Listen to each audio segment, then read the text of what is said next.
എനിക്കിപ്പം അമ്മ എന്തിനാ അതൊക്കെ പിന്നെ ചാനലിൽ പറഞ്ഞതെന്ന് ചിലപ്പോൾ കേട്ട വഴക്ക് പറയും. ഞാൻ ബേസലിനെ വിളിച്ചു, ഒറ്റ വിളിക്കെടുത്തു. എന്താ അമ്മയെന്ന് ചോദിച്ചു. ഞാൻ പറഞ്ഞു, മോനെ അമ്മയ്ക്ക് ഫെബ്രുവരിയിൽ ഒരു 4-5 ദിവസത്തെ വർക്ക് തരണം. മോൻ്റെ വർക്കില്ലെങ്കിൽ ഡയറക്ടേഴ്സിനോട് പറഞ്ഞ് അവരിപ്പോൾ എടുക്കാൻ പോകുന്ന വർക്കിൽ എനിക്ക് അത്യാവശ്യമായിട്ട് കിട്ടണം. എനിക്ക് ഒരു 27,500 രൂപ കടമുണ്ട്, അത് തീർച്ചയായിട്ടും ശ്രമിക്കാമേ. ഇവിടെ ഗൂഗിൾ പേ ആണോ ഇത്? അയ്യോ എനിക്ക് പൈസ വേണ്ട, എനിക്ക് പൈസ വേണ്ട, ഞാൻ അതിനെല്ലാം വിളിച്ചാൽ എനിക്ക് പൈസ തരല്ലേ, എനിക്ക് 4 ദിവസത്തെ വർക്ക് തന്നാൽ മതിയെന്ന്. പക്ഷേ 30 രൂപ ഇട്ട് തന്നു. തീർച്ചയായിട്ടും ഇനിയിപ്പോൾ എൻ്റെ പ്രസവിച്ച മോനില്ലല്ലോ, അവരൊക്കെ തന്നെ എനിക്ക് നിങ്ങളൊക്കെ ഈ പറയുന്ന നിങ്ങളൊക്കെ കലാകാർ മാത്രമേ ഉള്ളൂ എനിക്ക്. ഇനി ഇപ്പോൾ ഞാൻ അവിടെ നിന്ന് വീട്ടിൽ നിന്ന് ഇറങ്ങുമ്പോൾ അമ്മ ഇറങ്ങിയോന്ന് ചോദിക്കും. ഇവിടെ വന്ന് ഇറങ്ങുമ്പോൾ മോനെ അമ്മ ഇങ്ങ് വന്നേ, ഇനി ആരോടും പറയാനില്ല. നമുക്ക് കണ്ടപ്പോൾ പറഞ്ഞു തോന്നുന്നു കാണാറുണ്ട് സിനിമ എന്നോട് ഇക്ക മുഖത്ത് നിന്ന്. അപ്പം ഇക്ക ഇങ്ങോട്ട് വന്ന് എൻ്റെ സീറ്റ് ഇക്ക ഇരിക്കുന്നതിൻ്റെ പുറകിലായിരുന്നു. അപ്പോൾ ഇവിടെ അപ്പോൾ ഇക്ക ഇങ്ങോട്ട് വന്നപ്പോൾ ഞാൻ ഇവിടെ അങ്ങ് എണ്ണീച്ച് കൈ ആഞ്ഞ് ആ കയ്യെ പിടിച്ചിങ്ങനെ അങ്ങ് മുത്തി. കാരണം ദൈവം പ്രത്യക്ഷപ്പെടുന്ന പോലെയല്ലേ അവരെയൊക്കെ തൊട്ടടുത്ത് കാണുക എന്ന് പറയുന്നത്. എൻ്റെ വേദനകളിൽ നിന്ന് ഒരു മോചനമാണ്. ദൈവം ജയജയയിലൂടെ പ്രത്യക്ഷപ്പെട്ടു. വിപിൻദാസ് എന്ന സംവിധായകനിലൂടെ എനിക്കൊരു കഥാപാത്രം തന്ന ആ ടീമിനോട് എന്നും കടപ്പെട്ടിരിക്കുന്നു. എന്ത് വന്നാലും അവരോട് ചോദിച്ചിട്ടാണ് ഞാൻ പോകുന്നത്. എവിടുന്നോ വന്നു, എങ്ങോട്ടോ പോയി, നല്ലവരെ ദൈവം നേരത്തെ അങ്ങ് വിളിക്കും. എനിക്ക് അത് സ്റ്റേജിൽ പറയാൻ തളർന്നു പോയി മോനെ. അത് ആ ഡയലോഗൊക്കെ കഴിഞ്ഞിട്ട് ലൈറ്റ് ഓഫാണ്. പിന്നെ അങ്ങ് അവത്തങ്ങൾ വന്ന് എന്നെ പിടിച്ചോണ്ടാണ് പോകുന്നത്. അപ്പോൾ പാട്ടൊക്കെ പോകാമേ, പായ് വരിച്ച് പടുത്തിട്ടാ വെളി നെക്കിയാൽ പോകും, വേറെ വെക്കം പോപ്പാ നീ. ഇപ്പം ഒരു പുതിയ സിനിമ ഇപ്പോൾ ഇറങ്ങിയിട്ടുണ്ട്. അത് കാത്തിരിക്കും. ഇത് അമ്മ കഥാപാത്രങ്ങളിൽ നിന്നൊരു വ്യത്യസ്തം. അതിങ്ങോട്ട് ഇറങ്ങിക്കഴിഞ്ഞാൽ എൻ്റെ തലവര മാറുക. ഞാനൊരു ആർട്ടിസ്റ്റാണെന്ന് സ്ഥിരീകരിക്കുന്ന ഒരു കഥാപാത്രമാണ്. തിയേറ്ററിൽ വന്നപ്പോൾ കഴുത്തറുത്തു, ഡയലോഗ് മൊത്തം കളഞ്ഞു. നമ്മുടെ മലയാള സിനിമയിലെ ഇപ്പോഴത്തെ ന്യൂ ജനറേഷൻ അമ്മയാണ് ഇപ്പോൾ കൂടെ ഉള്ളത് അല്ലേ? നമ്മുടെ ജയജയയിലെ അമ്മ എന്ന് പറഞ്ഞാലേ അറിയുള്ളൂ. അപ്പോൾ ചേച്ചി ഇപ്പം എന്താണ് പുതിയ വിശേഷങ്ങൾ? ഇപ്പം നിറഞ്ഞിങ്ങനെ നിൽക്കാനുള്ള സിനിമകളിൽ അല്ലേ? ഫൈൻ ആർട്സ് മീഡിയയ്ക്കും എൻ്റെ പ്രിയങ്കരായ എന്നെ ഇവിടം വരെ എത്തിച്ച എൻ്റെ പ്രേക്ഷകർക്കും സ്നേഹ നമസ്കാരം. ഇപ്പം എന്താണ് പുതിയ വിശേഷം? ഇപ്പം എനിക്ക് 40കളുടെ പ്രണയമാണ് ഇപ്പോൾ റിലീസ് ആവാൻ പോകുന്നത്. അതിൽ അമ്മയാണ്. എന്ത് തരം അമ്മയാണ് അത്? പല പല ഭാവങ്ങളും ഉൾക്കൊള്ളുന്ന ഒരു ആർട്ടിസ്റ്റിന് എന്തൊക്കെയാണ് ചെയ്യേണ്ടത് ആ ഭാവങ്ങളൊക്കെ പ്രസൻറ്റ് ചെയ്യാൻ പറ്റുന്ന ഒരു നല്ല അമ്മ. ഒരു ഒരു ഒരു ശോകമൊക്കെ നല്ല നമുക്ക് കിട്ടുന്ന ഒരു നല്ല ക്യാരക്ടർ എനിക്ക് തന്നേക്കുന്നത്. നല്ല അമ്മയാണ്. മറ്റ് അമ്മ വേഷങ്ങളിൽ നിന്ന് വ്യത്യസ്തമായിട്ട് എന്തെങ്കിലും ഇതിൽ ചെയ്യാൻ പറ്റിയിട്ടുണ്ടോ? ഏത് ഇതിലോ? പിന്നെ ആ സെന്റിമെന്റ്സ് നല്ലതായിട്ട് എനിക്ക് നമുക്കിപ്പോൾ ശരിക്കും എത്ര വർഷം അഭിനയിക്കും? ശരിക്കും 50 വർഷമെങ്കിലായിട്ടുണ്ടാവില്ല. 3 വയസ്സുള്ളപ്പോഴാണ് നമ്മുടെ നാട്ടിലെ ഒരു തിരുവാതിര സെറ്റ് അവരുടെ പൂതനാമോഷം തിരുവാതിരയുടെ ഉദ്ഘാടനം അന്ന് എടുത്തുകൊണ്ട് പോയി, അമ്മയും കൂടെ പോയി. അപ്പോൾ പറഞ്ഞു തന്ന്. അപ്പോൾ അവിടെ എല്ലാം തിരക്കി കിടന്നിട്ടും കിട്ടിയില്ല. അപ്പോഴാണ് ഈ തിരുവാതിര പഠിപ്പിക്കുന്ന ആശാട്ടി പറഞ്ഞു, കുട്ടിയമ്മ ആശാട്ടി പറഞ്ഞു, നമ്മുടെ നാരായണിയമ്മയുടെ ഇളയ മകൾ കനകമ്മ 8ാമത്തെ പുത്രി, എന്നാൽ വട്ടമുഖവും ചുരുണ്ട മുടിയൊക്കെ അവള്, നല്ല കണ്ണൊക്കെ അവിടെ, കുഞ്ഞിലേ അല്ലേ, ഇപ്പോഴല്ലല്ലോ. അപ്പോൾ എടുത്തോണ്ട് വരാം. ഞാനതങ്ങ് വിട്ടുപോയി.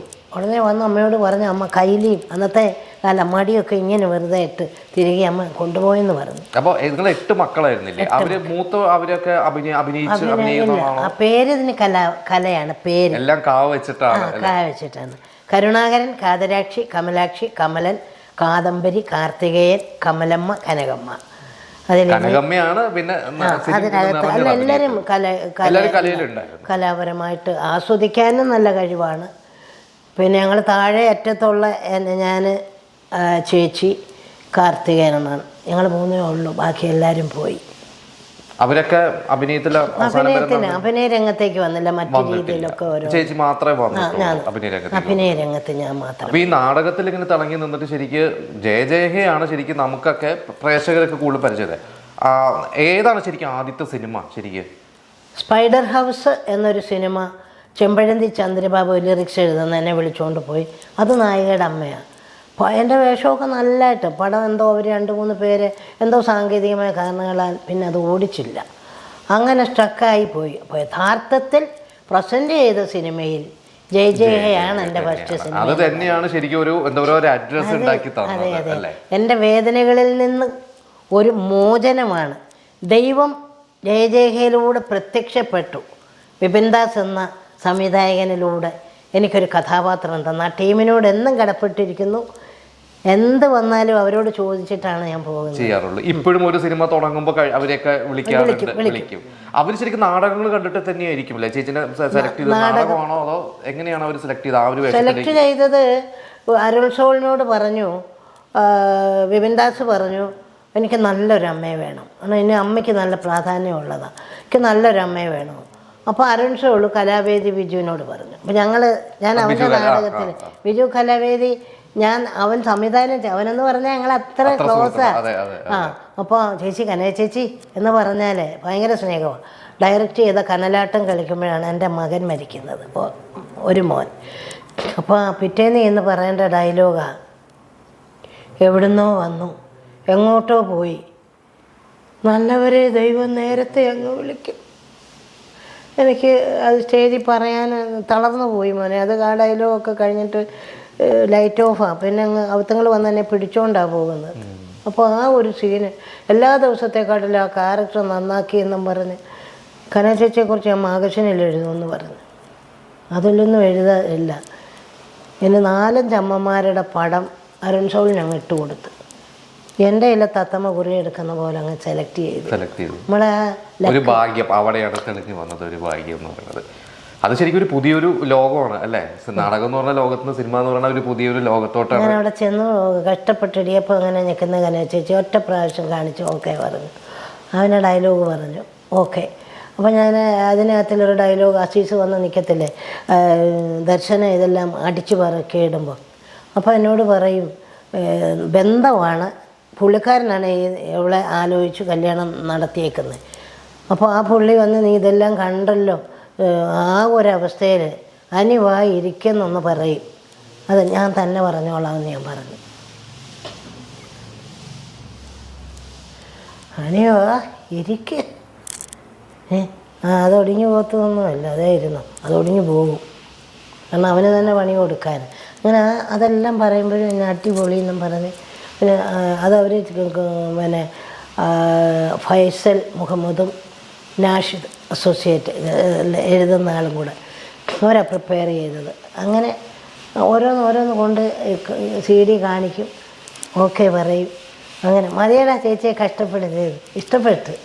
അങ്ങനെ വിവി എൻ്റെ ദൈവമെന്ന് പറയാം. അത് കേട്ട് പിന്നെ ഗുരുവായൂരമ്പല നടയിലും പിന്നെ പടപട ഇപ്പൊ 19 മലയാളവും ചെയ്ത് അത് തന്നെ. ഇനി ഇപ്പൊ സന്തോഷ് ട്രോഫി പൃഥ്വിരാജിന്റെ അമ്മയായിട്ട് വരുന്നു. ഇപ്പൊ 20 പടത്തിന്റെ അടുത്തെത്തി അല്ലേ? അതെ. ഇനി തമിഴ് തമിഴ് ഇപ്പൊ 2 എണ്ണം ചെയ്ത് 1 പകുതിയായിരിക്കുക.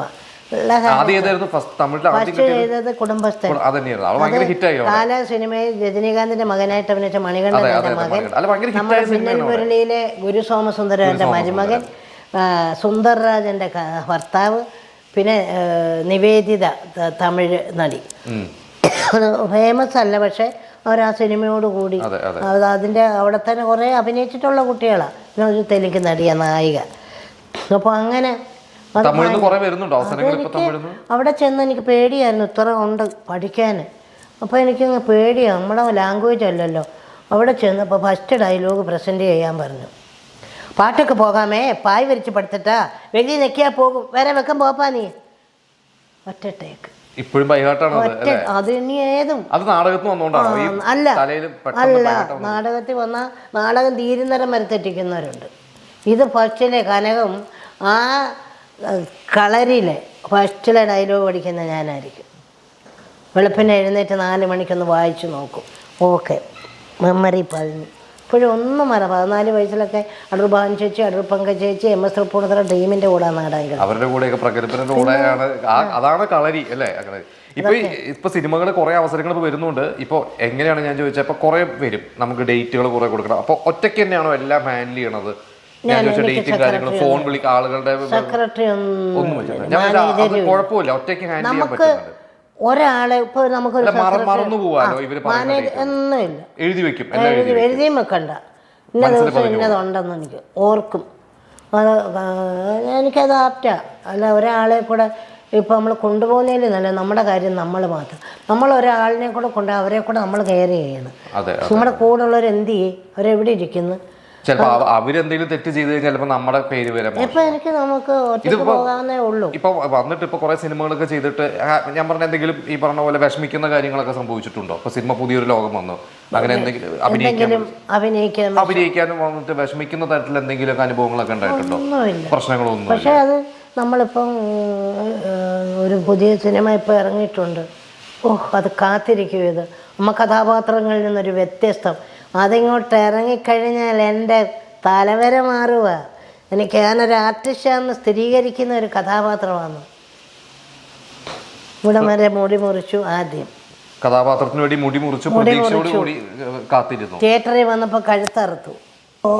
ഞാൻ അസോസിയേഷൻ ഡയലോഗ്സ് മൊത്തം ഇട്ടു. ഞാൻ അങ്ങോട്ട് വോയിസ് മെസ്സേജ് ഇട്ടു. മുടി മുറിക്കുന്നത് ഒരു സ്ത്രീയെ സംബന്ധിച്ചൊരു കലാകാരി. പിന്നെ എനിക്ക് വന്ന അമ്മ കൗമുദി ചാനലിൻ്റെ എത്ര അമ്മ കഥാപാത്രം പിന്നെ ഞാൻ ചെയ്തു. ആ മേക്കപ്പ് കിടന്ന് കഷ്ടപ്പെടുക, മുടി തുണ്ടുമുടി വീഴുക. ഇവിടം വരെ ഞാൻ മുറിച്ചിട്ട് പിന്നെ ഇപ്പോൾ ഇത്രയും പെട്ടെന്ന് കിളിച്ചു അത്രയും. അപ്പോൾ അത് ഒരു സ്ത്രീയെ സംബന്ധിച്ച് ഒരു മുടി പോലും പൊഴിയുമ്പോൾ മുടി പൊഴിയുന്നെന്ന് അങ്ങനെ ഒരു സ്ത്രീയെ സംബന്ധിച്ച് പിന്നെ ഒരു കലാകാരിയെ സംബന്ധിച്ച് മുടി മുറിക്കുക എന്ന് പറയുന്നത് നല്ല ക്യാരക്ടറാണ്. ചെയ്തപ്പോൾ അടിപൊളി ക്യാരക്ടർ.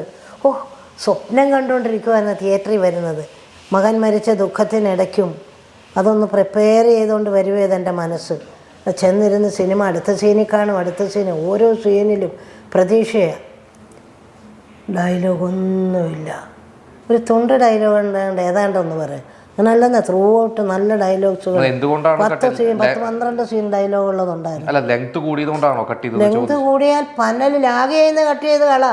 ഒരു നല്ല ആർട്ടിസ്റ്റ് നല്ലതുപോലെ ചെയ്ത് വെക്കുന്നത് കളയരുത്. അതേ നല്ലത് അവരെ അങ്ങ് കൊല്ലുന്നതാണ്. ഒരിക്കലും ഒരു ആർട്ടിസ്റ്റിനോടും അങ്ങനെ ചെയ്യരുത്. എനിക്ക് വേദന. ഇത് തുറന്നു പറഞ്ഞില്ലെങ്കിൽ ഇനി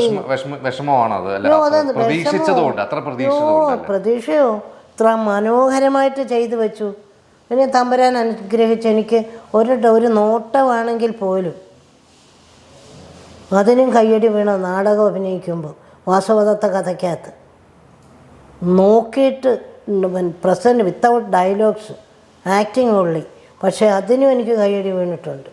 ലവ് സീനൊക്കെ എടുക്കുന്ന തന്നെ കൈ ഇങ്ങനെ നല്ല മുടിയും ചുരുണ്ട മുടിയൊക്കെ ആയിരുന്നു. ഇങ്ങനെ പാത്തിലായിട്ട് ഇങ്ങനെ അതിങ്ങനെ നിൽക്കുമ്പോൾ കയ്യടി വീണിട്ടുണ്ട്. ഒന്നുമില്ല അത് വെറുതെ നിൽക്കുമ്പോൾ പോലും.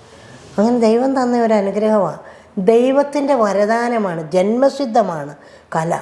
അതിനെ മറ്റൊരാൾ കീറി മുറിക്കുമ്പോൾ ഉള്ള വേദന ആർക്കും അങ്ങനെ ഒരു ആർട്ടിസ്റ്റിനോടും കാണിക്കരുത്. എൻ്റെ മാത്രമല്ല, ഇനി വരുന്ന ആർട്ടിസ്റ്റുകളോടും. മറ്റ് ആർട്ടിസ്റ്റുകളെ പൊക്കി കെട്ടാൻ വേണ്ടിയാണ് ഇത് വെട്ടിക്കളയുന്നതെന്ന് എനിക്ക് നല്ലപോലെ അറിയാം. ബുദ്ധി എനിക്ക് നല്ലപോലെ അറിയാം. അങ്ങനെ ചെയ്യരുത്. വേദനയാണ്. ആ ആർട്ടിസ്റ്റിൻ്റെ വേദനയെന്ന് പറയുന്ന ശാപമാണ്. ഇപ്പൊ ഈ ജയജയഹട്ട് ഇപ്പൊ ബിപിൻ ദാസിനെ എപ്പോഴും വിളിക്കാറുണ്ടെന്ന് പറഞ്ഞു സിനിമ തുടങ്ങുമ്പോൾ. എപ്പോഴായാലും എന്തെങ്കിലും അത്യാവശ്യത്തിന് തിരക്കാണെങ്കിൽ ഞാൻ അശ്വതി മോളെ വിളിക്കും, മിസ്സസിനെ. അതുടനെ അങ്ങും അറിയിക്കും. ബേസിൽ ഇപ്പൊ എൻ്റെ മോൻ മരിച്ചപ്പോൾ എനിക്കിപ്പം അമ്മ എന്തിനാ അതൊക്കെ പിന്നെ ചാനലിൽ പറഞ്ഞതെന്ന് ചിലപ്പോൾ കേട്ട വഴക്ക് പറയും. അപ്പോൾ എനിക്കൊരു 27,500 രൂപ. അപ്പോൾ എനിക്കിച്ചിരി ഫിക്സഡ് ഡിപ്പോസിറ്റ് സീനിയർ സിറ്റിസൺ ഇട്ടിട്ടുണ്ട്. പക്ഷെ പെട്ടെന്ന് കയ്യിലുള്ളത് നുള്ളിപ്പറക്കി നാടകത്തിൻ്റെ പെൻഷൻ 4,000 രൂപ എല്ലാ മാസവും കിട്ടുന്നുണ്ട്. അതവിടെ കിടപ്പുണ്ട് ബാങ്കിൽ. എൻ്റെ കയ്യിലൊരു ശക്കലം പൈസ ഉണ്ട്. അപ്പോൾ അത് പോയി നുള്ളിപ്പറക്കി അങ്ങ് രണ്ടും കൂടെ കൊടുത്താൽ 27,500 രൂപ ഈസി ആയിട്ട് കൊടുക്കാം.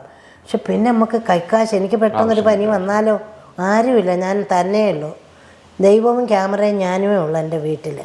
അപ്പോൾ ഞാൻ ബേസലിനെ വിളിച്ചു. ഒറ്റ വിളിക്കെടുത്തു. എന്താ അമ്മയെന്ന് ചോദിച്ചു. ഞാൻ പറഞ്ഞു, മോനെ അമ്മയ്ക്ക് ഫെബ്രുവരിയിൽ ഒരു 4-5 ദിവസത്തെ വർക്ക് തരണം. മോൻ്റെ വർക്കില്ലെങ്കിൽ ഡയറക്ടേഴ്സിനോട് പറഞ്ഞ് അവരിപ്പോൾ എടുക്കാൻ പോകുന്ന വർക്കിൽ എനിക്ക് അത്യാവശ്യമായിട്ട് കിട്ടണം. എനിക്ക് ഒരു 27,500 രൂപ കടമുണ്ട്. അത് തീർച്ചയായിട്ടും ശ്രമിക്കാമേ. ശ്രമിക്കണം എന്ന് പറഞ്ഞു. 10 മിനിറ്റ് പോലും ആയില്ല. 5 മിനിറ്റ് കഴിഞ്ഞപ്പോഴത്തെ നിഖിൽ വിളിച്ചു മാനേജർ. അമ്മ എന്താ ഇഷ്ടമാണെന്നറിയാമോ ബേസൻ അമ്മമാരിലൊക്കെ ഒന്നും പറഞ്ഞേച്ച് ഇവിടെ ഗൂഗിൾ പേ ആണോ ഇത്? അയ്യോ എനിക്ക് പൈസ വേണ്ട, എനിക്ക് പൈസ വേണ്ട, ഞാൻ അതിനെല്ലാം വിളിച്ച് എനിക്ക് പൈസ തരല്ലേ, എനിക്ക് 4 ദിവസത്തെ വർക്ക് തന്നാൽ മതിയെന്ന്. പക്ഷെ 30 രൂപ ഇട്ട് തന്നു. അവിടെ എന്നെ കര പിടിച്ചു കയറ്റി. ബേസിലും അങ്ങനെ പോലെ തന്നെയാണ്. അയ്യോ തീർച്ചയായിട്ടും തീർച്ചയായിട്ടും. ഇനിയിപ്പോൾ എൻ്റെ പ്രസവിച്ച മോനില്ലല്ലോ, അവരൊക്കെ തന്നെ അവരൊക്കെ തന്നെ എനിക്ക് നിങ്ങളൊക്കെ ഈ പറയുന്ന നിങ്ങളൊക്കെ കലാകാർ മാത്രമേ ഉള്ളൂ എനിക്ക്. ഇനി ഇപ്പോൾ ഞാൻ അവിടെ നിന്ന് വീട്ടിൽ നിന്ന് ഇറങ്ങുമ്പോൾ അമ്മ ഇറങ്ങിയോന്ന് ചോദിക്കും. ഇവിടെ വന്ന് ഇറങ്ങുമ്പോൾ മോനെ അമ്മ ഇങ്ങി വന്നേ, ഇനി ആരോടും പറയാനില്ല. ഒന്നുമല്ല, നിങ്ങൾ കാണണം ആളിനെ. വേദനകളിൽ നിന്ന് അവൻ്റെ മനസ്സ് പ്രയാസപ്പെട്ട് അവൻ്റെ കുടുംബജീവിതത്തിൽ ദാമ്പത്യ ജീവിതത്തിലെ പരാജയമാണ് എൻ്റെ മരണത്തിന് കാരണം കുഞ്ഞിൻ്റെ. ഇനി പറഞ്ഞ പോലെ മലയാള സിനിമയിൽ ഇനി അമ്മയായിട്ട് തന്നെ നിറഞ്ഞു നിൽക്കും. അമ്മ മാത്രമല്ല, എനിക്ക് അമ്മ ക്യാരക്ടറിൽ ഒതുങ്ങരുത്, നല്ല ക്യാരക്ടർ അമ്മ കിട്ടിയാൽ എനിക്ക് ഇഷ്ടമാണ്. ഇനിയും നമ്മുടെ സുഖമാണോ 13-ാം തീയതി ഇറങ്ങുമോ 40കളിലെ നമ്മുടെ 40കളിലെ പ്രണയവും. 40കളിലെ പ്രണയത്തിലും നല്ല കഥാപാത്രമാണ്. മറ്റേതും അത് സിനിമ കാണുമ്പോഴേ അറിയാവും. യാഥാർത്ഥ്യമുള്ള 2 ക്യാരക്ടറേ ഉള്ളൂ, ബാക്കിയെല്ലാം വേറെ സംഭവം. എല്ലാവരും അറിയുന്നുണ്ട്. ഇവിടെ മമ്മൂക്ക കണ്ടപ്പോൾ പറഞ്ഞു തോന്നുന്നു കാണാറുണ്ട് സിനിമ. എന്നോട് ഇക്ക മുഖത്ത് അപ്പം ഇക്ക ഇങ്ങോട്ട് വന്ന് എൻ്റെ സീറ്റ് ഇക്ക ഇരിക്കുന്നതിൻ്റെ പുറകിലായിരുന്നു. അപ്പോൾ ഇവിടെ അപ്പോൾ ഇക്ക ഇങ്ങോട്ട് വന്നപ്പോൾ ഞാൻ ഇവിടെ അങ്ങ് എണ്ണീച്ച് കൈ ആഞ്ഞ് ആ കയ്യെ പിടിച്ച് ഇങ്ങനെ അങ്ങ് മുക്തി. കാരണം ദൈവം പ്രത്യക്ഷപ്പെടുന്ന പോലല്ല അവരെയൊക്കെ തൊട്ടടുത്ത് കാണുക എന്ന് പറയുന്നത്, ഒന്നും കണ്ടിട്ടില്ല. അപ്പോൾ ഇങ്ങനെ പറഞ്ഞു. അത് കഴിഞ്ഞ് സ്റ്റേജിൽ ഇങ്ങനെ കവി മറിഞ്ഞ് അപ്പുറത്തോട്ട് പോകണം, ഇക്കാൻ നിൽക്കുന്നതിൻ്റെ അപ്പുറത്ത് നേരുന്നു. ഇങ്ങനെ ഞാൻ നോക്കിയപ്പോൾ ഞാൻ സിനിമയെല്ലാം കാണുന്നുണ്ട്, നല്ല അഭിനയമല്ല, പിന്നെന്തോ വേണം. ഇക്കയുടെ ഇക്കയുടെ മോഹൻലാലിൻ്റെ ഒക്കെ കൂടൊക്കെ ഒന്ന് അഭിനയിക്കാനൂടെ ഇപ്പോൾ പൃഥ്വിയുടെ അമ്മയായിട്ടാണ് അടുത്ത സന്തോഷ് ട്രോഫിയുടെ തുടങ്ങിയിട്ടുള്ളൂ. കിട്ടണം, അല്ലെങ്കിൽ ജീവിക്കാൻ പറ്റുമോ? പിന്നെ നല്ല പ്രൊഡ്യൂസേഴ്സും ഡയറക്ടേഴ്സും ഒക്കെ എന്നെ ഈ എളിയ കലാകാരിയെ വേഷം തന്ന് സഹായിക്കണം, അത്രേ പറയും. ഇപ്പോഴും ഞാൻ കെഞ്ചു പോവാം, നല്ല ക്യാരക്ടറിന് വേണ്ടി ഞാൻ കെഞ്ചു പോവാം. കാരണം വെറുതെ എന്തെങ്കിലും എടുത്തിട്ട് കാര്യമില്ല. സംഭവിക്കും. 50 വർഷം നാടകങ്ങളിൽ ചെടുക്കാത്ത കഥാപാത്രങ്ങളില്ല. നാടകത്തിൽ സിനിമയിലെ യാത്ര ശരിക്കും തുടങ്ങിയിട്ടുള്ളൂ. ഞങ്ങൾ കിടക്കുകയാണ് ഒരുപാട് വർഷം. ഈശ്വരൻ അനുഗ്രഹിക്കട്ടെ. തമിഴിപ്പോൾ അടുത്ത ഒരെണ്ണം ഇറങ്ങാനുണ്ട്, ധ്യാൻ ശ്രീനിവാസും ഞങ്ങളുടെ എല്ലാം കൂടെ നല്ല ക്യാരക്ടറാണ് അത്. തന്നെ സംഭവിക്കട്ടെ. അപ്പോൾ ഓൾ ദി ബെസ്റ്റ്. ഓക്കെ, എല്ലാവർക്കും നമസ്കാരം. Thank you.